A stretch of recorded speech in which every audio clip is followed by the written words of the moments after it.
insurrection in the Supreme Court has shown us exactly who they are.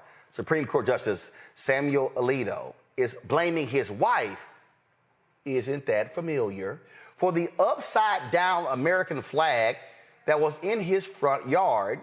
And the Supreme Court is ordering Louisiana to hold this year's congressional elections using the map with the second black district. Okay, we discussed that yesterday and discussing that. So here's the whole deal, y'all. So here's the whole deal. Let me walk y'all through this. So this fool Alito, this is a story that was in the New York Times. Now, mind you, why is this coming out now? A photo was taken of the flagpole in front of his yard, upside down flag. He calls Fox News' Shannon Bream and tells her, oh, it was an argument between my wife and my neighbors, and it's very political on our street. Then he claimed that somebody had this vulgar sign that could be seen by children at a bus stop, except for one problem. Schools were virtual, so there were no kids at bus stops. Elie Mystal is a correspondent, justice correspondent with The Nation, joins us right now. Elie, I appreciate Alito talking because as he keeps talking, the lie keeps getting bigger. You think? Look, you know where else children are? In front of Alito's house where they can see him supporting an insurrection. How about we talk about that? He says his street is very political. You know who the most political person on Alito's block is? Oh, that would be Sam Alito, who does nothing but make political decisions while clothed in a robe of unscrutable power, all right? So his story, which, as you pointed out, who is he telling the story to? Fox, the most politically corrupt news organization in the country. So why is this all happening, right? I think you bring up the good point. Why are we only learning about this 3 years after it happened, right? Well, one, we have a media that is invested in protecting these justices and lying to us and pretending like these justices are impartial when the media knows full well just how partial and biased and corrupt they are, right? That's number one. Number two.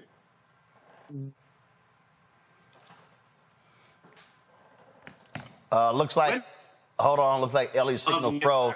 Hold on, Elie. Elie, hold on one second. Your signal froze just as you said number two. So go ahead. Now go ahead and start. All right. So number two, why is this happening right now? And what we know is that right now the Supreme Court is trying to decide whether or not Trump is immune from the insurrection that we now know Samuel Alito and his wife supported. Right? So that's the key issue here. Alito has done everything he can to delay Trump's trial over January 6th. And in a couple of weeks, Alito might well be one of the justices, along with somebody else and somebody else's wife, who rules that Trump is immune from prosecution for the very coup that these two justices apparently support. So when we talk about why Alito is corrupt, this is why. Because if you actually think the insurrection was a good idea, you have no business being on a court that decides whether or not the lead insurrectionist is punished for his crime.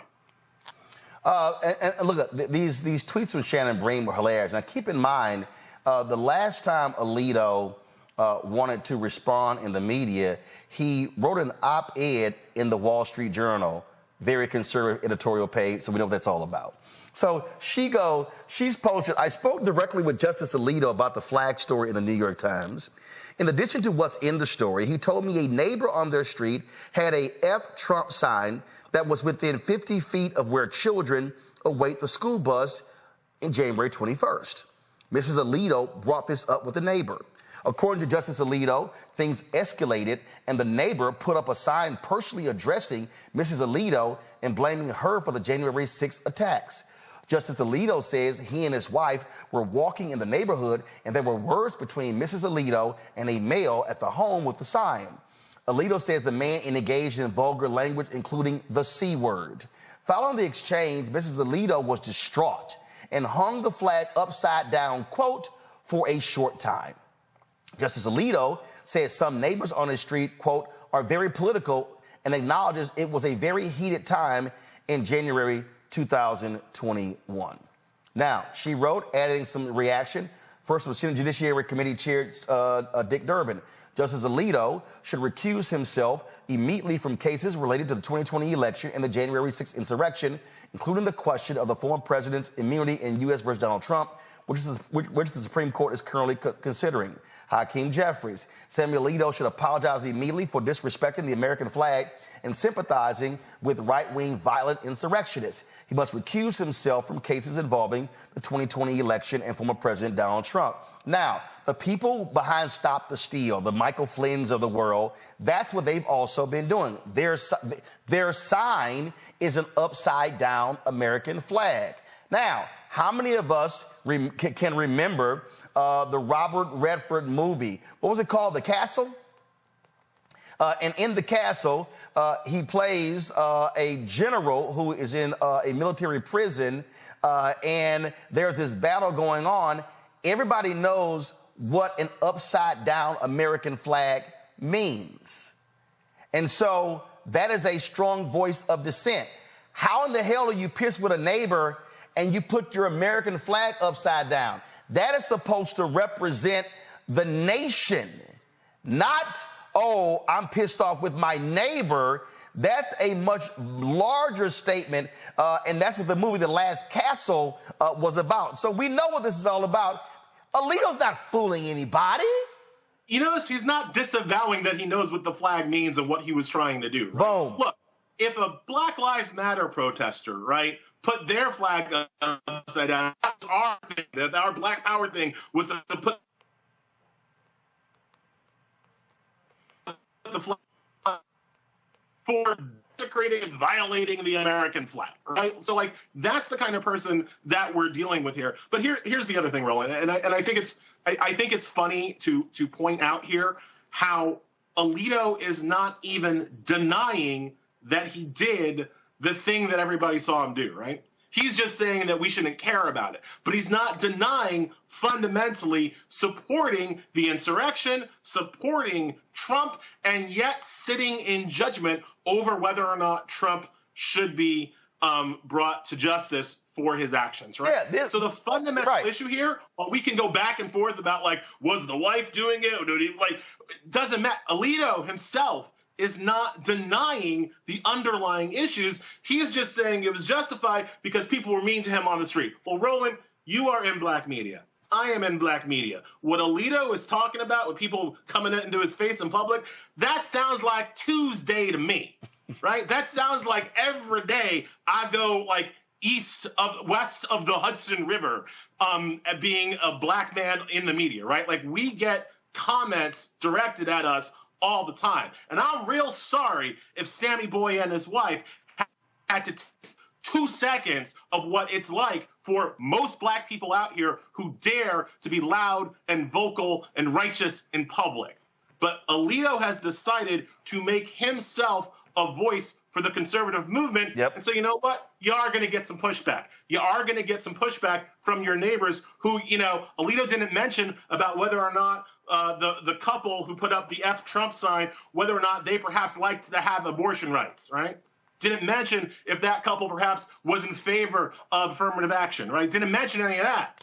Only all he was, oh, they were mean to Trump. Well, yeah, it's about time that people were mean to Trump, and it's about time people were mean to the people who enable Trump, and that is Sam Alito. And let me also say this here. You are one of 9 appointed individuals who hold supreme and extreme power. 9 lifetime appointments. Now, I get husbands and wives. I get, you know what, your wife has rights and things along those lines. But let me be perfectly clear. I'm not on the Supreme Court, Elie. I'm not on the Supreme Court. But if my wife did something that I knew if the public saw and what the blowback will be on me, I would tell her, take that damn flag down. See, I mean, because again, now I know somebody's saying, ooh, you gonna tell your wife that? yes, I would say to my wife, hey, you ain't the one on television. I am.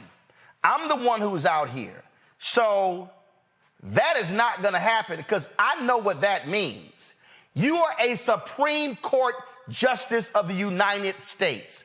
An upside down flag is called a distress signal.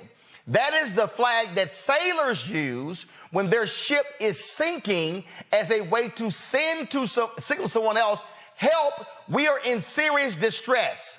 A neighbor giving you some shit is not enough for you to say, I am going to put the United States flag upside down in front of the yard of a Supreme Court justice. Sorry, Alito, you are a punk-ass husband who agreed with your wife with that, and you're just trying to now put it on her versus being a man and own up the fact that you agreed with it.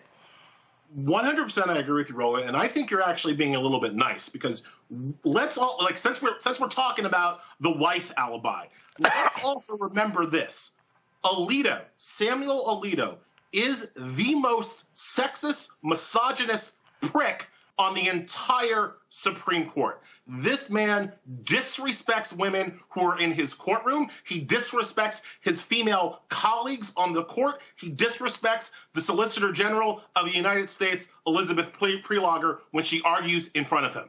You cannot convince me on this green earth that a misogynist like Sam Alito has anything happening at his house that he doesn't know about and approve.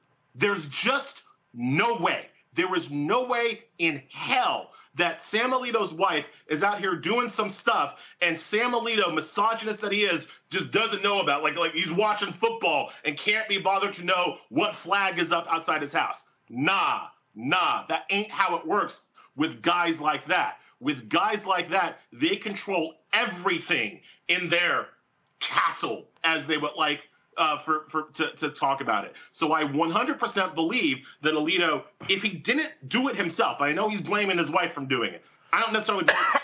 If he didn't personally do it himself, he knew about it, he approved of it, and he approved of the message. And he's like, oh, you know, my wife, she just did it for a very short time. So, you know. Alito's not a honeydew husband. Alito's not out here on Saturdays picking up groceries and things that happen at his house and he don't know about it. And, the pool boy put up the flag. You don't, nah, man. You did it. You did it yourself, or your wife told you, go outside, pull down the flag, flip it upside down, and put it back up. And he was like, okay, that sounds like a good idea to me. That's how I believe that happened. And we know exactly how these right-wing conservatives feel about pool boys, right, Jerry Falwell Jr.? All right, I will ask you a couple of things. You wrote a piece about the Louisiana case. I do want to ask you about that real quickly because the Supreme Court kicked it back by saying, no, the map's got to be used. But the brilliant, if all these idiots who were like, oh, this ain't no really big deal, you know, Ketanji Brown Jackson being in the Supreme Court, she's showing you her brilliance. Because she and the liberal justices wrote a dissent. And what people need to understand, and I'm going to show you, this is the map that Louisiana approved. 12 white folks, 12 non-African Americans, sued complaining about this map. The rationale actually made sense because this is actually the map that folks wanted, which actually makes sense. This is the type of gerrymandered map Republicans often use. And so the people criticize this map because it snakes through all of these counties. Well, the black folks actually wanted this map because they said this actually makes a lot more sense because of how the counties are connected. And so what Ketanji Brown Jackson said in her dissent was to the Supreme Court, stop saying there's not enough time for them to redraw the map. There is time. Let me take people back to 2022. The courts ruled that the congressional map was unconstitutional in early 2022. Louisiana's primary is not until August. But the Supreme Court, using this was it Purcell, whatever the hell, they say, oh, no, freeze it in place.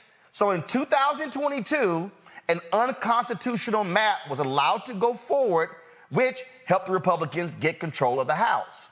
Well, we go into 2023. Delay, delay, delay, delay, delay, delay, delay. Finally get a Supreme Court ruling. We come to 2024. Now the goal was delay, delay, delay, delay to hope they can run the clock out so the court can say, oh, you're right, freeze the maps, keep it in place. Same thing happened in Alabama. So what you're writing is what Judge Brown Jackson is doing is getting on the record trying to say, let's stop using this other rule as a reason to say not enough time when there was enough time if we had the courage to tell them to go do it. 100%. Jackson is playing not for this case, but for the future, right? Louisiana has 6 congressional districts. It is 1/3 black. That should mean pretty much that 1/3 of Louisiana's districts, 2 of 6, should be majority black districts. But Louisiana came out with a map that only had 1 district that was majority black. They were ordered by a federal court to draw another map, and that's the map with 2 majority black districts that you showed first, Roland, with the district that snakes through all of those different counties. Why does the map look that way? Because they're trying to protect Congressman Steve Scalise and Speaker of the House Mike Johnson, who both have districts in Louisiana but don't want black people in those districts because they might lose. So they, instead of doing it naturally, they did this snaking gerrymander thing to only hurt one Republican, a guy named Garrett Graves that I apparently don't like for Republican infighting reasons I don't care about, but protect the powerful people, Scalise and Johnson, right? So then, with this horrible-looking map, and it does look horrible even though it has 2 majority black districts, these 12 white voters sued saying, our equal protection is being hurt because we're not being overrepresented by your congressional map. And the Supreme Court said no to the white people. No, you can't sue because it's too late. And that's why Jackson dissented. She didn't disagree that the white people had a ridiculous lawsuit, but the argument that it's too late to bring a lawsuit over unconstitutional maps, Jackson was not having that. She was like, nah, there's always time. Right. There's always time to bring a constitutional challenge for some racist-ass maps. Elie, I also think she was doing something else. I fundamentally believe that she knows that this is a bad map. Go to the map. She knows that this is a bad map. What she was also saying is, yes, there is time to fix this map, and really, this is the one that we should be approving. Because what people don't understand is, it doesn't mean that this is going to be the map that still stands in 2026. What they're saying is, freeze it in place. This actually is the type of racially gerrymandered maps that Republicans often would use. And I think what Republicans did in Louisiana was say, let's approve this map because we think they're going to rule this unconstitutional. Well, they got screwed because it backfired. I think because the plaintiffs, they actually prefer this one because this is what they normally try to do to black folks. And so it's going to be interesting to see after the 24 election what the Supreme Court then decides in this case, because the 26th map, this could be the one in 26. So she had a second purpose, I think, in that dissent as well. No, she's always playing the long game. And I think that liberals especially need to recognize what we got here, because this Jackson is a woman who is always looking forward to the battles ahead of us and not looking backwards to the battles behind us. And it's really important for liberals to start thinking that way, because Republicans always do. Republicans, especially ones given judicial power, are always playing the long game. They're always thinking about what they're going to take away next, as opposed to being so worried about what happened in the past. And liberals need to start bringing the same kind of heat and the same kind of fire, because that's how that you have to know how the game is played. And Jackson's just playing.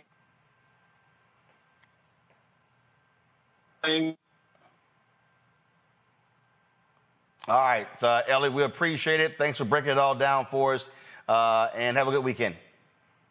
Thank you so much. You have a nice one. All right, folks, we got back. The panel is chomping at the bit to get involved, and so I'm going to go right to them when we come back on Roland Martin Unfiltered on the Black Star Network. All right, fam, it is time to bring the funk with our Friday panel. Let's get it going. Matt Manning, a civil rights attorney out of Corpus Christi. Don't look like he in Corpus Christi. He must be somewhere else. So he ain't with his normal fake law books behind him. All right, we got Kelly Mateo, communications strategist out of Washington, D.C. Kelly always got her little artwork behind her, all colorful and everything like that. And then, of course, we got Michael in his basement. Michael Imhotep, host of the African History Network show out of Detroit. Glad to have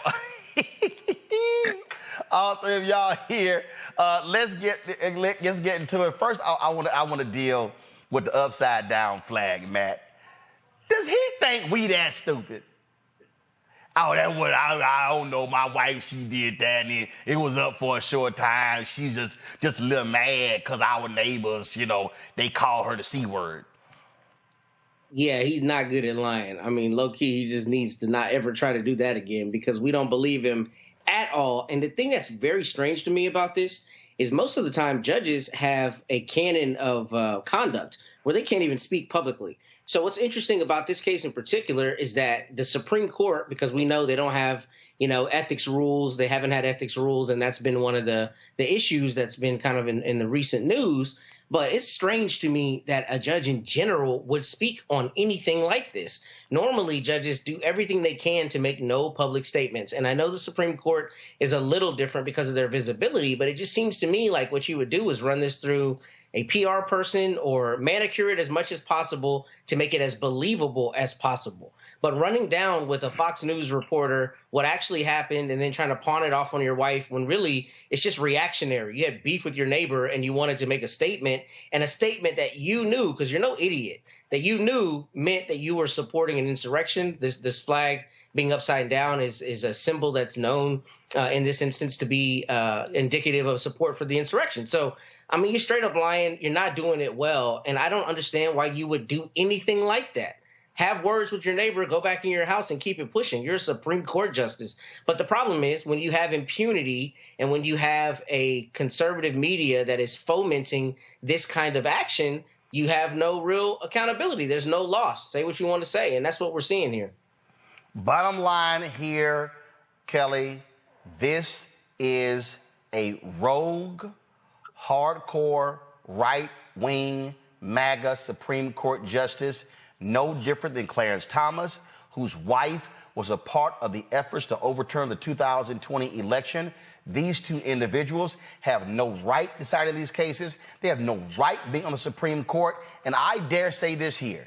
If people say there should be term limits for Supreme Court justice, guess what? The two people who should be prime examples are Sam Alito and Clarence Thomas. Well, you won't get an argument out of me regarding that, but I just wanted to piggyback off of what Matt was saying regarding why he didn't get a PR firm to handle this, because certainly that's what I would have recommended. But it also goes to another point that Matt mentioned, basically being Justice Alito's hubris on the matter. You don't really, you don't play defense. You don't try to defend yourself when you don't feel like you did anything wrong. And clearly in this case, Alito doesn't think he did anything wrong. I would think that he's lying even about the whole wife situation. The fact that he is putting his wife under the bus is also in and of itself very misogynistic. So that would call into question the legitimacy of even that claim, right? But nevertheless, he doesn't think that he is wrong, it follows that putting up the flag that way for him was also, in his eyes, not wrong. So in my head, that also follows that he is a traitor to the country, because supporting the insurrection was also supporting a traitorous action against the country. So taking it that far, for me, it says that he shouldn't be on the bench at all because he violated his oath to the bench. He violated his code of conduct to the country. That's where my mind is going with this. It's not just, throwing his wife under the bus. Oh, he might support an insurrectionist. No, you're committing treason, because the insurrection was an act of treason. If you're supporting that, it follows that you too are a traitor. And the fact that he's a justice and a traitor shouldn't they should be mutually exclusive. They should not be in the same sentence as though they go together. What's clear here, Michael, is that Democrats in the United States Senate should haul his ass before a Senate hearing. They should have done this with Clarence Thomas. They need to stop playing footsie. These two individuals should be forced to testify. This is no longer the day where, oh, you know what, the Supreme Court, they're exalted that, you know what, we have norms. Hell no. They are flouting and abusing the norms. They must be held accountable, because right now they're accountable to nobody. They govern themselves. They determine their own ethics policies. They've got no rules, no regulations. And clearly Supreme Court Justice John Roberts, he ain't doing his damn job as a Chief Justice.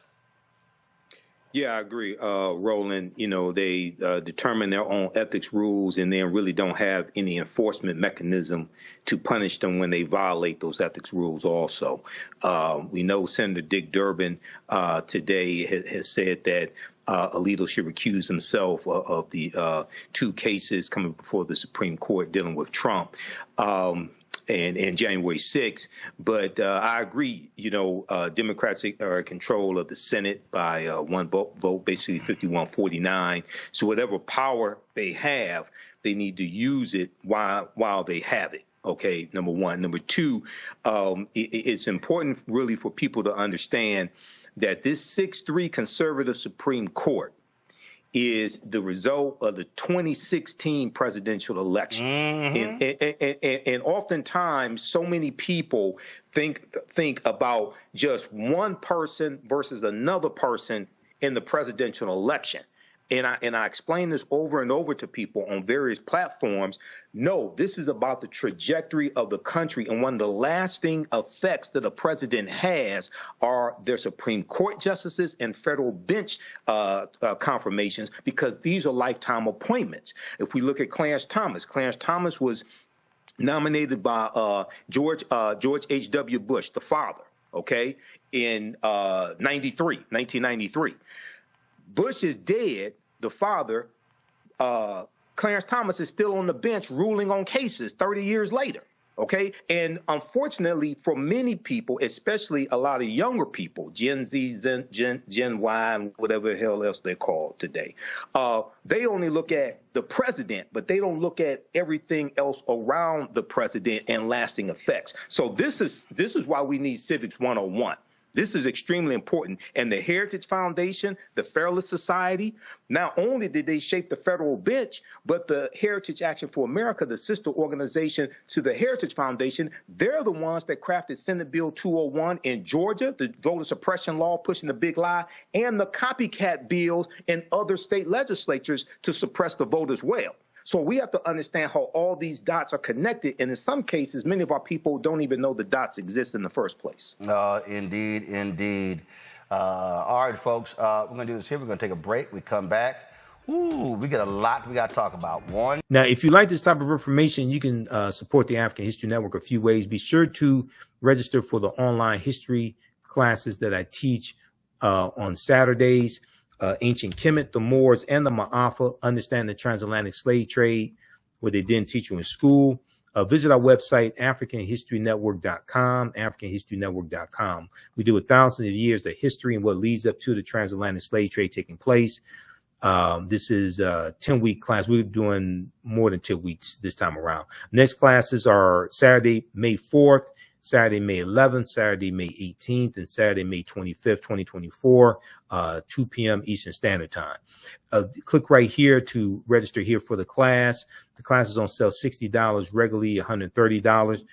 We do the sessions live. All the sessions are archived and recorded. You can go back and watch it any time. So a year from now, 2 years from now, you can still watch the entire course. We have the lesson plan here for the entire course also already laid out, so you can look at the content that we cover. We deal with 80 to 100 articles, and I put together this class. I've been teaching this class on and off since 2017. Okay, I've been studying history 34 years now. Do lectures across the country. Been hosting the African History Network show 14 years. But we look at, there's over 200 slides that I put together, 80 to 100 articles that we'll go through and look at. The 15 books that we reference. You don't have to buy any of these books to follow along in class. I'll show you excerpts of the books on the screen usually. And we look at video clips of interviews I've done with historians like Professor James Small, Professor Kabahai Watakamane, Anthony Browder, who wrote Nine Valley Contributions to Civilization, which is one of the books we use in the class, Runoko Rashidi, who wrote Black Star, The African Presence in Early Europe, which is another book that we use in the class, okay? So you can register for this. This content is PG-13. You can use this information with your children as well. Visit our website, AfricanHistoryNetwork.com. AfricanHistoryNetwork.com. Okay. And we'll post the link here. The link's in the thread of this broadcast. And you can support us through PayPal and Cash App, $ the AHN show through Cash App, $ the AHN show through Cash App, and through PayPal, paypal.me/the AHN show. So we have the information right here on our website as well. This is our official Cash App account, $ the AHN show, SHOW. When you go to it, it'll say Michael and show my picture there. These are fake African History Network Cash App accounts here that have been stealing money from us. There are a few other ones out there I've identified. I'm still trying to get them shut down. You can click right here on our link and it shows our QR code, okay, for Cash App. This helps us stay on the air, keep doing the research, pay some of the bills, etc. Upgrade equipment,